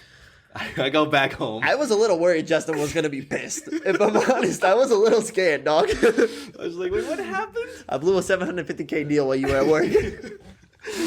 I get home. But that's when I had that realization. That's when I had that thought. I get back home and then I talk to you before he ends up calling me because he texted me. He's like, you ready? And it was like almost 4 hours since I told him I'd be ready. And I was like, I'll be ready in whatever, X amount of time. But then in that X amount of time, I'm talking to Matt. I think Matt calls me. And then we talk about the conversation that you had with him. And then just like getting blacklisted and shit. And then just I think that's when I stumbled into the idea of like, bro, if this guy even is who he says he is, like his energy has been so gross on the phone for the cumulative hour and 45 minutes we've been on the phone with this person, like in my lifetime. Like his energy I've gotten, I don't want to go forward with that energy. I don't think that energy, like even if he can help us, I don't think I want him to. No. Even if he actually could, I don't think I want him to. We had that kind of like, it was like, okay, yeah, I think this guy's fucking, this is some crazy shit right here, dog. Yeah. And you're blacklisted, what the fuck is that? Never work in that city again. Yeah. I mean, you're like, bro, fuck it. If we're blacklisted in Hollywood, we'll get it out of Austin, bro. We'll get it out of San Antonio, bro. Yeah, Texas. Because I had an epiphany that like all the people that I know, of all the differences and like, I mean, I really stand up for like energy and stuff. Like, I just feel like everybody in the city, no matter how you feel about whatever, if you saw how that guy talked to me and Justin for that hour and a half and you heard the shit that he said to us, the stuff that we're not talking about on air because it's kind of gross, we're like dancing around some of it, like, you guys would be disgusted. You guys would say, that guy's fucking disgusting, don't work with that guy. Slime. You guys can get it. I know you would rather believe in us than us sell ourselves to that guy. I know you would. And I was like, bring that motherfucker to my city. Or I'll just stay here. Like, I'm good here. Like, you guys can stay over there. Keep it over on that side. Keep that shit over on that side. Yeah. And then also Joe Rogan works with blacklisted people all the time. Like, Blacklisted is like a threat that has no follow through. It's perception manipulation. Like, especially because people have the capacity to be wrong. And that's a society we like, when someone's wrong and then like says they're sorry. Or whenever someone gets portrayed as being wrong and then they stand up for what they said and it turns out we believe like maybe they actually, I see what they were saying, you know? We like both of those moments. So you can never just like blacklist somebody like that unless they're like literally disgusting. You know what I'm saying? Hitler. Yeah, exactly. But like Joe Rogan works with Shane Gillis, and Shane Gillis is like one of the best comedians like in the up and coming batch of comedians in the country. And like, I think what I'm trying to say is that Austin is a mecca for a place for someone who has the discernment to say blacklisting is a weapon that Hollywood and sometimes the left use to try to stifle like young art and young talent and talent as a whole based on like perception of society and who they can control. And if you're not someone that they can control, then they're likely to use the weapon of a blacklisting on you. And play ball. If you won't play ball, dog. Won't play ball? It's like, fuck it, we'll fucking ban you from the server. And Joe Rogan's like in the matrix of like, he knows, like he's seen it, like seen how people will be like that. And he's like, nah, Shane, I got you. Like, they can't really stop the movement. They can't stop us. They can't, bro. Nah, dog. And so if we truly are blacklisted, thank God the mecca for that is right up the road. We'll be over there, Joe. Don't worry. If we get good enough at music that like we need to be on, but we're not on, I'm sure somebody he'll help us find someone. We'll fucking figure it out. It's like a network out there of truthers. Yes, bro. But yeah, so I had that thought of like, yeah, fuck this guy. Even if he is who he says he is, I don't like his energy. What the fuck ever. I'll see what he has to say. And then I had the last conversation with him, just fucking talking. And then as you said, he kind of like wants you to like stay in the certain box and like don't have any external noise or anyone else in the room and shit. So like I went outside. And yeah, just so many tactics like that, bro. It's like so many subtle little tactics of him like just trying to control us and keep us like on eggshells. Yeah. So crazy. And then also, as I mentioned, he wants us to keep things quiet, not have anybody else in the room listening. I'm outside. And then we have our conversation for a while, kind of some back and forth shit. Matt, he's like, yeah, your boy's blacklisted, more or less. So, yeah, you want to keep going? I was like, what, can I make... MJ38 still good? Like, what are you talking about? Why are you even talking to me if my boy's blacklisted? The fuck are you talking about? He's like, yeah, you can go solo, or you can like just, choose to pursue this and come along with me. And then like you can like drag him along and like kind of give him the information secondhand until he's like, I don't know what the fuck ever verbiage he used. But he's like, yeah, it's either you can go solo, or you drag him along, or we'll get you a new partner. I was like, what the fuck's going on with this guy right now? What the fuck's happening? Everyone trying to replace me, dog. This guy's cracked. This guy's cracked right now. Fucking wild. But then, so a whole bunch of that for like, this conversation was shorter. It was only like maybe like 10 minutes, 15 minutes. But then also in that shorter conversation, I had gone outside to be more quiet. And then he'd also made that note to us whenever in the longer hour and a half conversation of like, keep the extra noise down. Don't let anybody, or whatever, why you fiddling with shit. Like those are very common things that he kept on bringing up to try to keep us on in that narrative and give him that control of the situation. But we're talking outside, and then he has a knock on the door. It's just like I hear it in the back of the phone. He's like, all right, come in, like in the middle of our conversation. And then it's just I hear a voice in the background. The guy's like, yeah, DJ Mustard and they just got off the plane. The plane just landed about 5-10 minutes ago. They're gonna be heading to the studio. It's gonna be $37,000. He's like, no, it's gonna be $40,000. And he's like, oh, it's just $37,000. And he's like, oh, okay, what the fuck is that? Is that Lindsay? Is that fucking Lindsay doing this shit again? Oh my God, it's the second time in a row. I told her she could work from home, but I don't know if she's high or something. But that's the second time in a row she's fucked up. Let her know if she fucks up again, it's her ass. So something like that. DJ Mustard just landed somewhere. Oh, $40,000 session, and like I realize now that like that was all scripted, dog. You know what I'm saying? It was just like 100% scripted with the fucking elaborate scheme, Tinder swindler-esque fucking scent on it, bro. I could smell it in the air. As soon as I heard all that, I was like, oh my God, this is crazy. This is crazy talk. Crazy. I'm talking to a sociopath. This guy's a fucking psychopath, dog. I want to be strapped up. Compound lifestyle, yo. Get me away from everybody, and I want AR-15s on the walls, dude, because I don't trust it. Don't trust them. I don't trust it, bro. We're trying to wedge ourselves into what we're doing and who we are, and just trying to It's like we grew a tree and we're like just these honest people that look at this little tree, man. Oh my god, it's fucking growing. Somebody just walked up and they want to take like ownership of the tree, and we're just like, what? Yeah, no, that's our beautiful tree we're growing. He's like, you want it to be a redwood? He's like, you give me $5,000, I'll make it a redwood tomorrow, kid. For real. She's like, no. If you were dumb, like you might. It's easy to believe, or you know what I'm saying? He did a good job, or like the scheme was elaborate and like calculated. Manipulative, crazy. It helped me discern desperate. You can't be desperate. People could take advantage of desperation. Yes, because I eventually got to the point on our last conversation where I was like, it seems as if I forget the prelude to it, but it got to the point where I was saying to him like it seems as if you're saying like my only options are to either give you this money or I'm blacklisted. And he was more or less like, yep. That's it. That's it, kid. I was like I laughed. He's like, I can tell that laugh means like you're not serious or some shit like that. And he hung up. He's like, you're blacklisted. And then he uses the fucking that scripture shit. He uses this double-minded shit on us. Okay, so it was James 1, 7 through 8. But when you ask, you must believe and not doubt, because the one who doubts is like a wave of the sea, blown and tossed by the wind. That person should not expect to receive anything from the Lord. Such a person is double-minded and unstable in all they do. He's like trying to use this as like justification to be like, yeah, I know you seem double-minded about giving me your money. Well, if you're double-minded about anything in life, you're fucked. So your options are give me this money or you're blacklisted and your career's done, kid. To use your relationship with God to try to manipulate you and take your money. And then also promising a trust fund to your kids. They gotta go. They gotta go. They gotta doubt eventually. They gotta go, y'all. They gotta go, bro. That's why.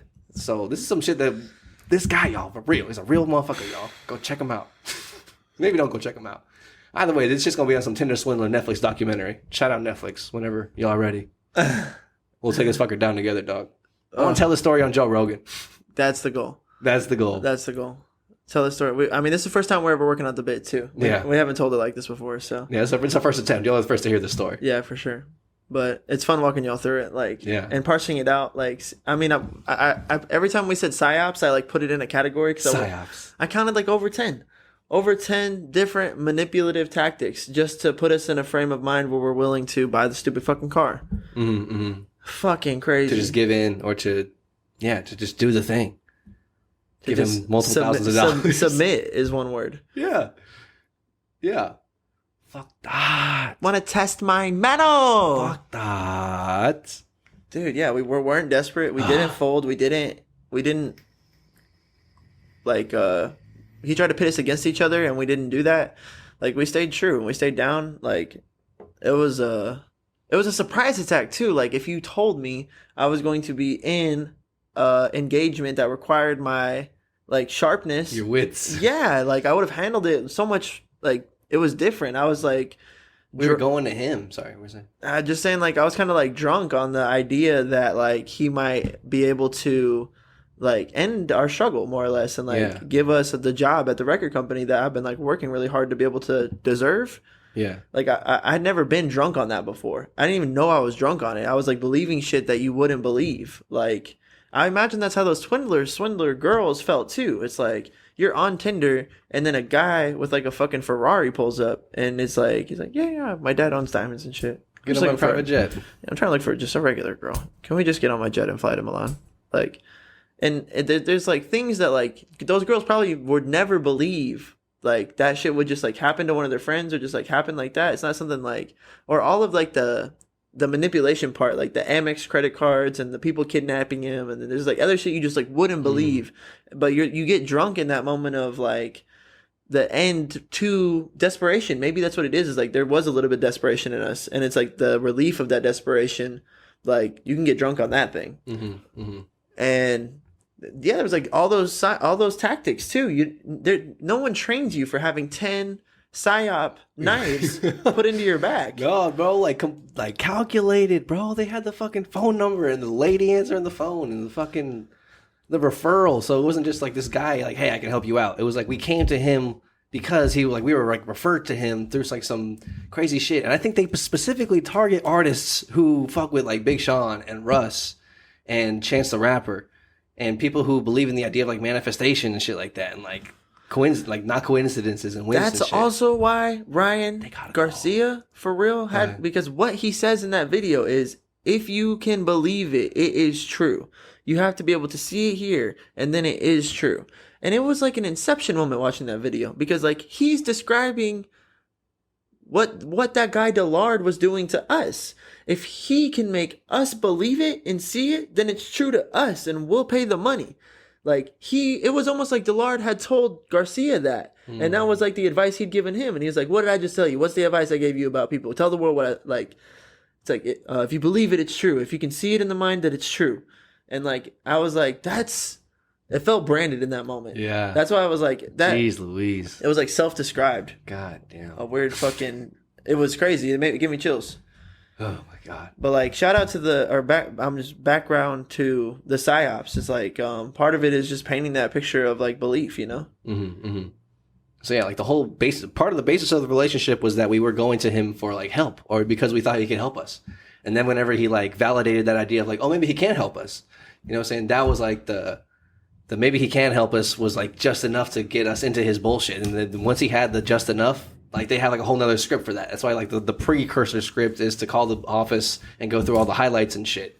So that you believe I am someone who could actually do this for you. Yeah. So that whenever we talk, it's like you're much more. Yeah.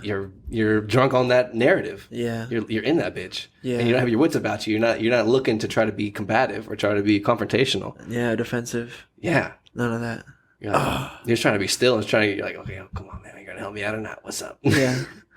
Yeah, dude. Yeah. But yeah, no cap. Rich people. Sorry, go ahead. No, what are you gonna say? Rich people do that. That's a manipulation tactic of rich people too. Or like I've seen it in a couple of people. I'm not saying all rich people do this at all. That's not what I'm saying.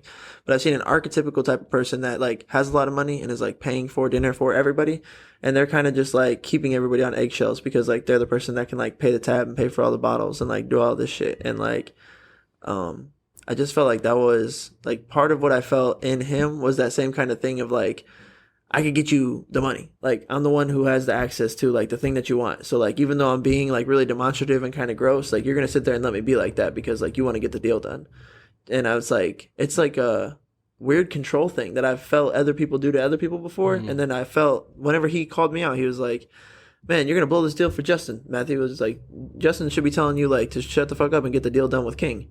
And I was like, what? Like, is there a deal to be done? If I just shut the fuck up and don't say anything, then we're gonna get $750,000. Like, I don't know what's going on here. Yeah, like it was hard to, but that is what he wanted us to be, like in that planted seat. And then he's like, "All right, ask your questions. Ask your fucking questions." It's like, I don't have any questions. I don't know what to do. So you're stupid. You stupid motherfucker. Think of something. You have $100 million on the phone. You don't have any questions.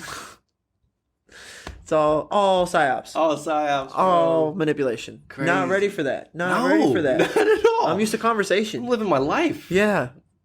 Just fucking some random response on a damn DM on Instagram. Dude, it felt like I ran into the devil. Yes, that's what it felt like. It felt like we got fucking. It was like the last level. It felt like, and like the next day, it felt as if we beat a boss. Yeah. That's what it felt like to me. Because like looking back on it now, it's like, what fucking more could we have wanted? Or insofar as like looking from the side of like the adversary, like if I'm on the Devil's team, it's like we threw everything at him, coach. We threw everything at him. They're still going.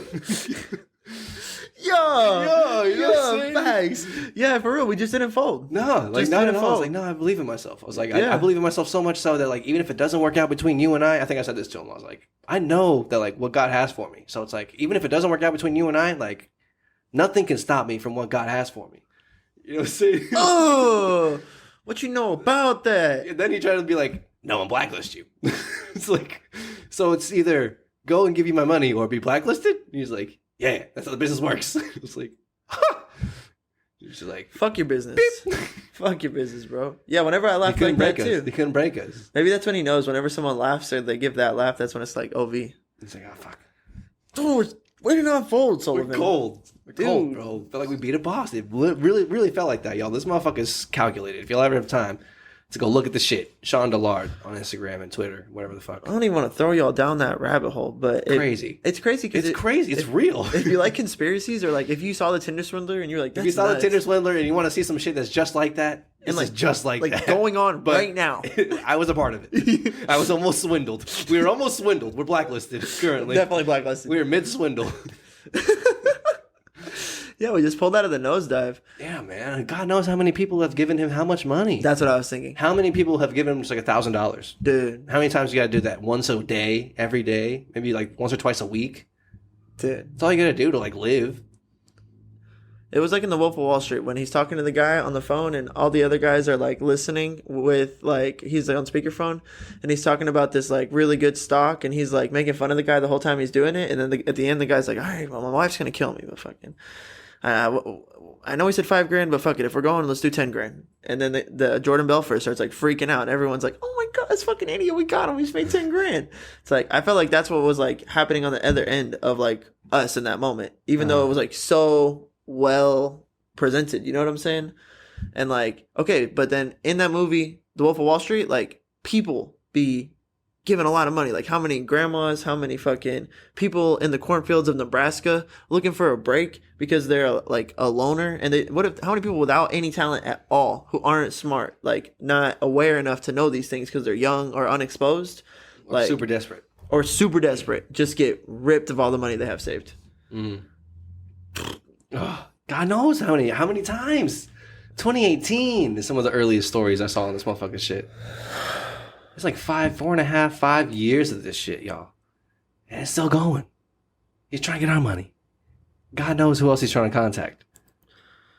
I feel like, I don't know. I feel like if we get into the industry, we will run into him again. I hope so. I fucking hope so. Yeah, me too. Because we're going to be on and have security with scraps. Scrape the over there. My guy's scrapped. And he's scrappy? And he scraps. Scrappy dude. For real, dude. Yeah, it doesn't make me nervous per se. I think it's just like, it's fear. Like, that was part of it, was like intimidation and fear. What was? Like, his tactic for being able to blacklist us and just that we won't work in that city anymore. And like all the really, really harsh things he said. Like, he said he has people that kills people.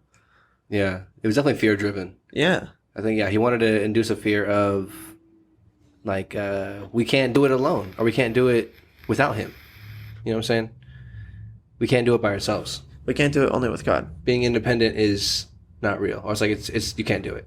Yeah. He did try to belittle that thought. Yeah, he was like, Russ, Russ, he could have had a lot more money, XYZ. Chance the Rapper, he kind of did it, but he ended up signing some deals later on. So, like, no one's really independent. It's kind of like, so, like, yeah, the fear of no one's independent. You can't do it. I'm the only hope. If you don't go with me, you're blacklisted and you can't do it at all ever. It's like, it's all just like fear-driven like narratives. The other thing is his vernacular was really, he knew the industry well enough to create a good manipulation. Like someone who never works out couldn't tell a good, like if I wanted to lie to someone about the body, I know enough about the body to create a convincing lie. But if you don't actually work out and don't actually know how the body works, you wouldn't really know. You might say something that doesn't make any sense and no one will believe it. Mm-hmm. But I feel like he I see what you're saying. Kind of knew the industry well enough to talk that talk in a way that like made him more convincing, which makes me think he's plugged in there somewhere, especially claiming to be Flo Rida's cousin. He may actually be Flo Rida's cousin, dog. Like, I don't know. Flo Rida, you should be furious if it's not your cousin. Yeah, he's using your name, your family name. And the fucking, whatever the guy who's some sort of lead A&R and artist development for, what is it, Capital Music Group? Yep. That another Dillard. He's like, yeah, just trying to use that name. Same exact shit as a Tinder swindler, dog. Like, just trying to use this name to gain legitimacy. Access. At least initial legitimacy. Yeah. All you need is initial legitimacy. Then once you have that initial legitimacy, you have to, like, that's why it's calculated. We say it's very calculated because he knows that he had to have that, and then he had to have all these fail-safes, like, to get the fucking, the bag, to get the fucking commitment at the end, to get the sale. Yeah. Son of a bitch, dog. Yeah. It's well done. It's crazy, y'all. It's crazy what people do, man. It's like, you could put that energy towards anything. You son of a bitch. It's like Breaking Bad. He's probably good at it. He's really good at it. He probably loves it. That's why he wanted to keep going, probably. It's like, that was his hooping. He was like, I'm hooping on these boys. I'm going to break these motherfuckers. And then he put us on FaceTime and saw we were fucking gorgeous and yoked. He wasn't ready for that. He was not ready for the FaceTime. No, that was shaking to him because he was like, oh shit, I'm dealing with people that have a lot of confidence. Fuck, this is going to be hard. Like, that, I felt like that's what I felt him feel. And I was like, why is that what you feel? Why are you not like excited that we're going to be easy to market? Very marketable. Why aren't you thrilled right now? He's Put our like, faces on a billboard. oh fuck, you guys have muscles. Like that was his reaction. I was just, it's easy to read backwards now. You know what I'm saying? Oh yeah, But 2020, baby. It's harder in that moment, dude. Those were just oh like, my god, in the moment. because he's good at it. Yeah, we were just there was just so much fog into the ambiguity of who he is and what's really going on, what's the real narrative here. Because I see these pictures, he's in these places. But the thought was that is it hard to not be intoxicated by being good at something? Like if you for anybody, like okay, yeah. the capacity to just like stick even if what you're doing is like kind of evil, but you're like really good at it, like it's probably, I don't know if you can like stop, like you might get kind of stuck there like Walt did, or like I don't know if this guy's gonna stop anytime soon. No. Or the Tinder swindler, do you think he's gonna stop anytime soon? I don't know. I don't think so. Like a really good pickpocket, like the best thieves in the world. Do they ever stop? Slipping Jimmy. Do they ever stop? Slipping Jimmy stopped. Look what it took. It took a lot, though. It took everything. It took his life. I'm not going to say anything. I'm not going to say anything else. Watch the series. It's a great show. Amazing show. Better Call Saul. But I feel that. I feel that slimy con man. Get whatever, or I guess whatever your avenue of good is, whatever you're fucking good at. That's the thing. Whatever your craft is, and maybe your craft is just involving fucking people over for your benefit. Yeah. To get money. I could see at the end of like at the end of my life, they might ask me, I don't know what I'll still be doing at 80, but whatever, if they ask me like, why'd you do it for 60 years? I'd probably be like, I was good at it. Like I loved it and I was good at it. So I kept doing it. I loved it. I think about like basketball and making music. Like I think I might still be doing those when I'm old. People are like, why are you still doing this? I love it and I'm good at it.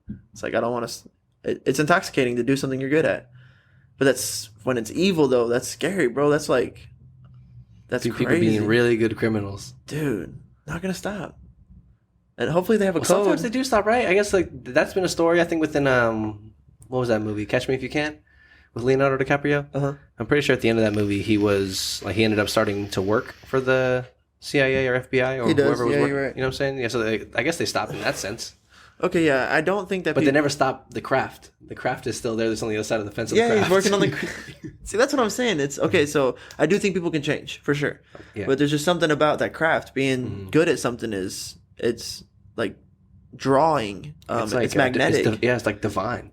Oh, that's even deeper. Yeah, I think it's super deep. Yeah. Because what else do we have in this life? What else?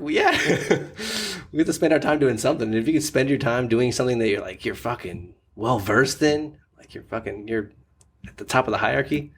Something beautiful. That's crazy. There's something there. You know? Some rare shit. Well, intoxicating. But I don't think this fucking character, this Jean Dillard character is going to be stopping anytime soon. Lord knows, dude. This old bitch, dog. Lord knows, bro. That was so... Man, it was just a fucking crazy week, transitioning a little bit. Like, I had to move out and then move into a transition place, my homie's house, for a week or two. And then I'm moving into a new place next week. And it's just like, in that transition, having to do all that and work all these shifts and also finishing a 60-day workout regimen. It's been about 60 days. It's not like I started for 60 days, but there was like a moment there where I was like, I have enough time to like do a bulk if I like really turn it on, and it's going to like coincide perfectly with my lifting habits right now. Cause I just went from like lifting lightweight, a lot of reps, to like more medium reps for medium weights to like lower reps for higher weight. And I'm starting to push higher weight like a lot now. And I don't want to back down from that until I get to the end of my program. And to facilitate that, it was really easy to switch my nutrition into a bulk and just start like eating a lot to help supplement like all of the heavy weight, like breaking down my body. And every time I ate a lot and then went to go lift heavy weight, it was easier. So super easy. Like a lot of things were going on. So I'm like at the very end of this workout program and I'm like, don't quit. Like you need to crush. And I'm moving. And then this guy comes up and just like, I felt like the devil trying to break me down. That was some devil psyops, metaphysical shit going on there. Taking me to like my lowest place, like my lowest energy, and had to like fight my way out of my lowest energy back into my own natural rhythm, and then keep trying to be on the path of ascending that, bro. And it was just like a lot. But 400 days of grind ended yesterday. Boom. I'm on vacation for a week now. Let's go. 15 months. I think I called out like less than 5 times is the figure they're running on the news. Nice. 15 months, less than 5 call outs. Just balling out of my fucking mind every day, bro. Mind. Feels crazy. Let's go, dog. I'll get ready, man. Let's go, bro. Put Thank some you, work. dog. Enjoy the vacay. Yeah, it's tight. Yeah, It's tight. some weird timing with that guy. It was crazy. Right before our vacay. Dude, it just felt like Like a final boss. It felt like a final boss. yeah. Because as soon as that ended, like we went on vacation. And now you're going on crazy. vacation. An end to a crazy chapter. Just like in and of its own regard. That like just like the timing of it. Super weird. Perfect. So around that time, I think it was literally that night. Oh, I'm tripping, bro. Because I think I told her about that while I was there. I was like, I had the craziest day. Like I can't even tell you about what the fuck's going on right now. It's nuts. And then I'm driving to Buc-ee's because I just wanted food and the only thing to eat was Whataburger and I needed a lot of calories and I was so sick of eating Whataburger. And I was like, I'm just going to drive to Buc-ee's. That's a safe place. I feel a little broken down right now. I used to stop at Buc-ee's a lot. Safe haven. Yeah, I just want to be on the road, listen to music, jam, feel free. And there's a safe haven with some chicken salad out there. I'm going to drive to Buc-ee's. So I go to stop at a gas station and my leg starts cramping so bad at the gas station. So bad that I'm like, like I can't walk. Oh. Like I started to feel real vulnerable. People were like, what's wrong with that guy? I'm like, I can't. I'm immobilized by this cramp. Oh, God. And I finally like sit in my car and I'm digging through everything and I find a couple of body armors in the back and I just slam them, bro. I'm like, give me that. They were like both half done from the day before. It's like, don't care. I need something. Anything. I drive up from the pump to the store, walk inside, like, dude, his body armor. He's like, okay. I'm like, dude, I'm sorry, bro. I'm dying right now. Here's my card. Like, run it. And I just take it and I'm like, I'm sorry, bro. And I just like down the body armor right there. And then like chill for a second. And like stretch my leg out I'm there for like maybe 60 full seconds. And then I like buy a couple more and then take those with me and go back outside. And then I'm kind of like embarrassed from that moment, right? Like it was kind of awkward probably for me to describe it to you. So I just get in my car and start driving. Like I don't go back to go get gas, even though I need it. Like I'm like out of gas. Oh, fuck it. Yeah. But you feel me? I'm like a little... Flee the scene. I'm not perfect, you know what I'm saying? I was like, I gotta get out of here. I gotta leave. So like I get in the car and I start driving and I'm drinking these body armors and then I still need gas. So I just like pull over at the next familiar gas station, which is at exit 178.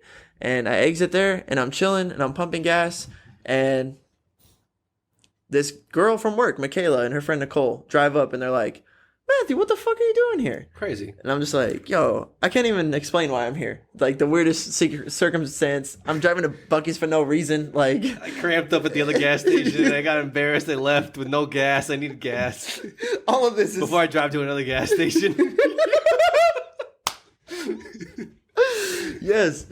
And so she's like, I just feel like this is just like a serendipitous moment. Like I just asked you what serendipitous meant the other day and you described it and this is it right here. Like I'm tripping. Exhibit A. And I was like, word, I feel you. It feels crazy. Yeah, That's cool. There's no reason for me to be here. And then she comes up to me a couple days ago and she's like, I figured out why I saw you that day. Okay. I was like, okay, yeah. I love it. What are you thinking? She was like, someone came up to me and I read something, information came into my book that says that like when you see someone and you feel that like serendipitous feeling like that, where there's no reason why you should see that person there, that's a moment of just knowing that like you're in the exact right time at the exact right place. Like exactly where you're supposed to be at the exact right time. Like you're good. Mm. And like when she was telling me that felt, and that happened like right on I think it was my second to last day before I was like finishing a bunch of things, which finished yesterday.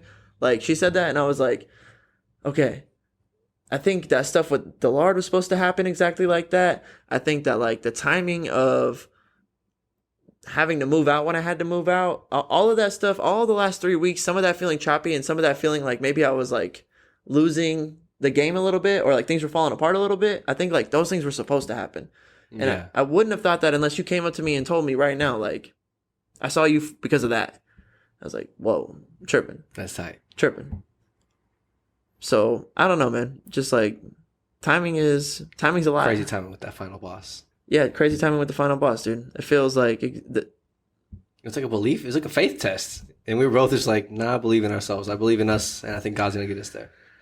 That's almost a crazy thing to say in and of itself. That we had a faith test right before you go on vacation, but we did. We did. I think we did. Yeah, that's how I'm interpreting it. So crazy, bro. Crazy, yo. We ran into that motherfucker for real. So if y'all have ever seen Tinder Swindler or want to check it out, see what the fuck we're talking about. people are out there really doing that shit, really conning people, really trying to steal money. So be on the lookout, y'all. Be careful, be careful, cautious, skeptical. Watch out. And then my other piece of advice for my young talented friends is you don't fucking need them. You don't need nobody. If no one's like amicably trying to work with you, like there's reasonable, like, you know, if you were going to apply to somewhere that was really respected, like Goldman Sachs, you should be on your best behavior. Like that is a thing. But like, you don't need them. Like you don't. You got to know that. You guys are crazy talented. You can get a good deal done with good people. Like you can. Or you can do it yourself. Hell yes. Preach, dog. Facts. Let's go. Independent. Yeah, you don't need them. We don't need them. Build it from the ground up, man. Yeah. I'm here for it. So yeah, that was a crazy little story for you guys. Crazy little Tinder swindler encounter we had. Insane. It's still ongoing. The investigation is still going. We're gonna find out about this documentary eventually. It's so crazy to be that vulnerable with you guys. That was a really tough moment in my life for a minute there. Yeah, that was some shit, man. He took us to the shadow realm for sure. Yeah. To the shadow realm. Yeah. Deep waters in the shadow realm. And we're really high pressure lived individuals. So it's like it was crazy to get taken to the shadow realm and then get dropped right back into so much high pressure stuff. It was like, yeah, I was trying. So that's the other critical part that was a big test of my full workout load. Was like to not stop working out, to not stop going to work with tenacity, and to like stay on the diet, and to make sure I moved out, and to make sure I got the apartment locked in, and to make sure like I finished the move by like taking the truck to all the fucking places and doing all. There was just so much shit, and I had like no spirit, and because it just got like zapped from me, and I think it was because I was trying to do something great over the last like 6 months, 12 months, 15 months. I'm trying to do something great, and I was really close to the end, and I was like, okay, well, I'm gonna try to make you fall off right here. Because it was the last rep. Like, if you don't get the last rep, does it even really count? Where's all the gains? That was the gains right there. That was the gains week, baby. Dude, for real. Finish that rep, dog. It was really like that. And maybe for the first time in my life, I did. I'm not sure if I ever followed through like that in my entire life, you know? Let's go, boy. Let's go. So, that's just to say, like, I know what it's like to not follow through with things. Man, crazy timing. Yeah. Let's go. We're out here, dude. We gave him extendo pod today. Yeah, we gave him a little extendo clippies. But thank y'all for tuning in. We'll definitely be back in the near future with more MJ38, more stories, more motivation, whatever y'all are doing. Keep fucking going, man. Keep going. Keep going. Ain't no one gonna tell you to stop but you. I ain't gonna tell you to stop, that's for damn sure. Unless you're doing some fucked up shit like that one guy. Then you definitely need to cut that shit out. You gotta go. That's discernment, right? You can't do anything. Mm-hmm. You know. You know what's right. You know. You know what's right. We're gonna figure it out together. We're tuning out with them? Good night. Have a good one, y'all. Peace. Rolling through the city to the line.